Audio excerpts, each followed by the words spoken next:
Sampurasun, halo warga pecinta KDM. Baru-baru ini lagi viral di media sosial di mana ketika Kang Deddy Mulyadi mengharamkan penanaman sawit di Jawa Barat, maka banyak netizen serentak mengatakan, "Oh, ini bertentangan dengan kebijakan Pak Presiden. Oh, ini melawan presiden. Oh, ini membangkang dari peraturan presiden." Nah, yang jadi pertanyaan, benarkah Kang Deddy Mulyadi ini membangkang sama Pak Prabowo? Padahal Kang Deddy Mulyadi dengan Pak Prabowo itu satu partai, satu kolam. Nah, yang jadi pertanyaan, kenapa Kang Deddy Mulyadi berani menentang kebijakan daripada Pak Prabowo? Kemudian, ada satu permasalahan yang sangat-sangat luar biasa, permasalahan yang sangat-sangat besar, tapi jarang kita sadari seputar kerusakan lingkungan di Jawa Barat. Jadi di Jawa Barat itu ya, kita fokus terhadap yang namanya banjir, ya, kerusakan lingkungan dan sebagainya. Tapi ada yang lebih rusak daripada kerusakan alam itu sendiri. Apa itu? Kerusakan yang lebih rusak daripada kerusakan alam Jawa Barat. Apa itu? Yang pertama itu krisis identitas. Mohon maaf ya bagi teman-teman yang nonton video nih ya, bagi pecinta KDM dan kalau ada yang nonton video ini orang Sunda, mohon maaf ya, hampuranya.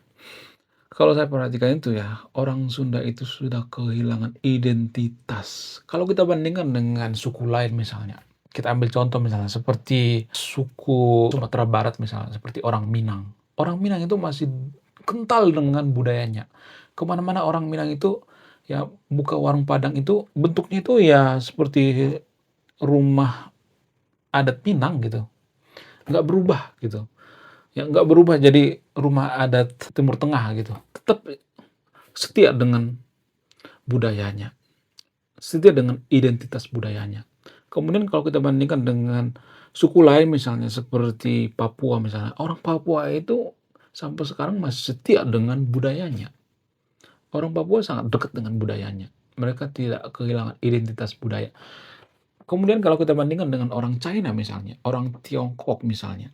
Jadi kalau ada orang China di Indonesia, walaupun dia sudah menjadi orang Indonesia, tapi sukunya suku China, mereka itu sampai sekarang walaupun mualaf ya, walaupun mereka, beragama lain, bukan beragama Konghucu, mereka masih merayakan yang namanya Imlek-an, Hongqi Pacai, dan lain sebagainya. Itu artinya identitas mereka itu tidak pernah hilang. Bahkan mereka menggunakan marga, ada marga Lim, ada marga Li, ada marga Zhang, dan lain sebagainya. Ada macam-macam marga daripada orang China itu sendiri. Kenapa mereka menggunakan marga? Biar mereka tidak kehilangan identitas. Kemudian bagaimana dengan orang Batak? Orang Batak juga sampai sekarang masih menggunakan marga. Kenapa bisa seperti itu? Karena mereka dekat dengan identitas mereka. Nah, yang jadi pertanyaan, apa hubungannya identitas ini dengan kerusakan lingkungan? Sangat berhubungan. Jadi gini guys, kalau identitas kita itu sudah tidak ada, maka kita tidak akan menjaga alam. Apa hubungannya? Sangat berhubungan. Jadi kalau kita bandingkan misalnya dengan orang Papua.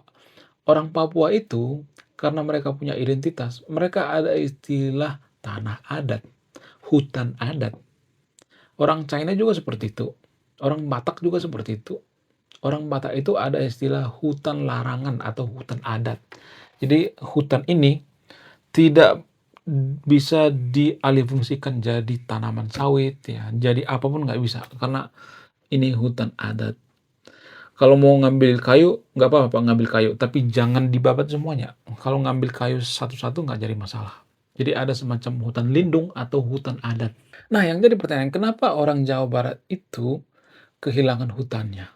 Kenapa? Karena kehilangan identitas. Itu mempengaruhi, guys. Identitas dengan menjaga hutan itu sangat-sangat berhubungan.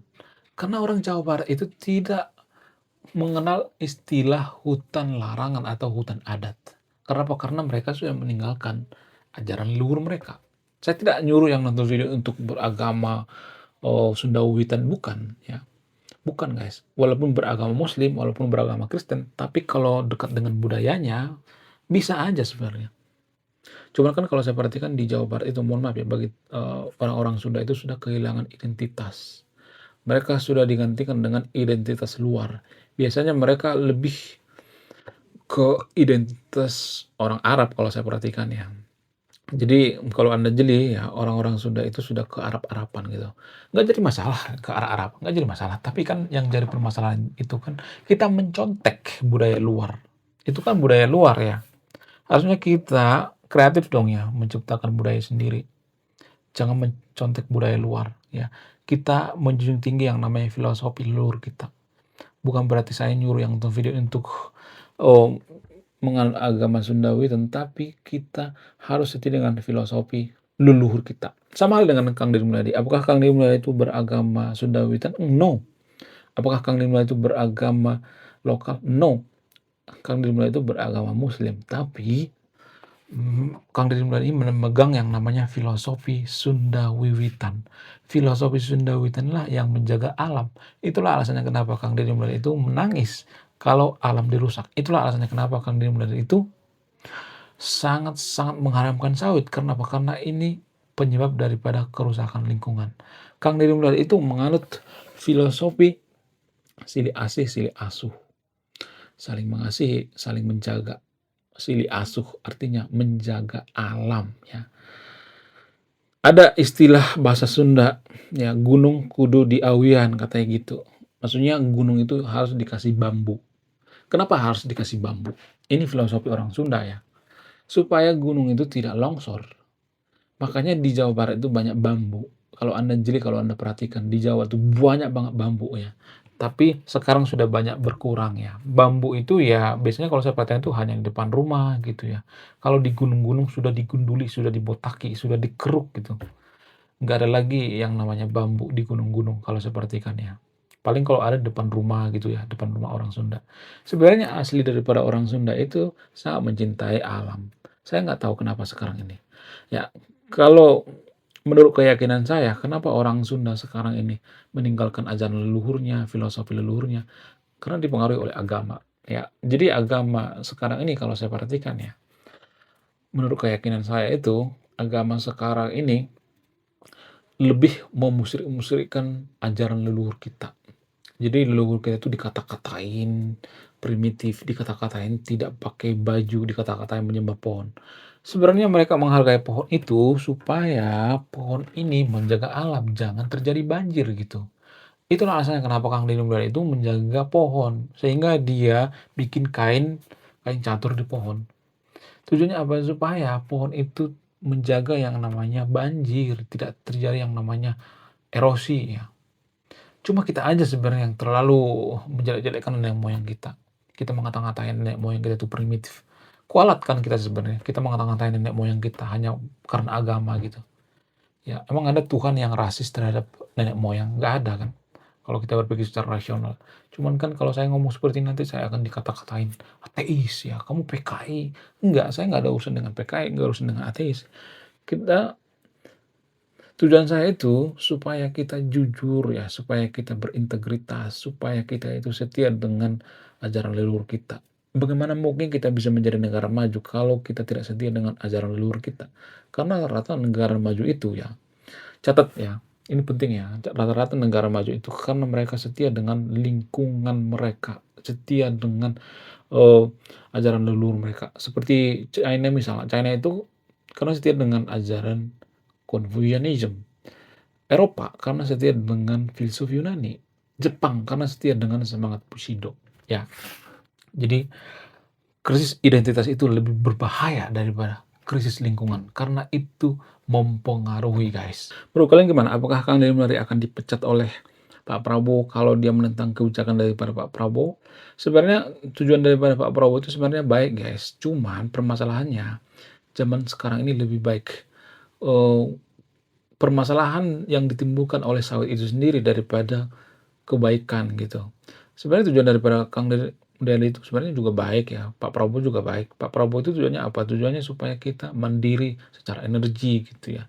Karena sawit itu kan tidak hanya menghasilkan minyak goreng tapi menghasilkan yang namanya BBM ya. Sehingga Pak Prabowo itu menggencot yang namanya penanaman sawit ya. Tapi permasalahannya kan nggak setimpal dengan apa yang kita dapatkan. Banyak orang meninggal karena banjir ya kan? Gimana dong ya? Menurut kalian gimana? Coba tulis kolom komentar ya. Apakah Kang Deddy akan dipecat atau tidak? Menurut saya pribadi nggak bakal dipecat. Kalau Kang Deddy dipecat oleh Pak Prabowo, maka itu akan merusak cita daripada Pak Prabowo. Itu akan merusak elektabilitas daripada Pak Prabowo. Ya, Pak Prabowo akan ditinggalkan oleh pengikutnya. Jadi berhati-hati berhadapan dengan Kang Deddy Mulyadi. Kang Deddy Mulyadi itu pro rakyat, karena rakyat itu menderita. Ya. Mereka nggak mau hutannya digunduli.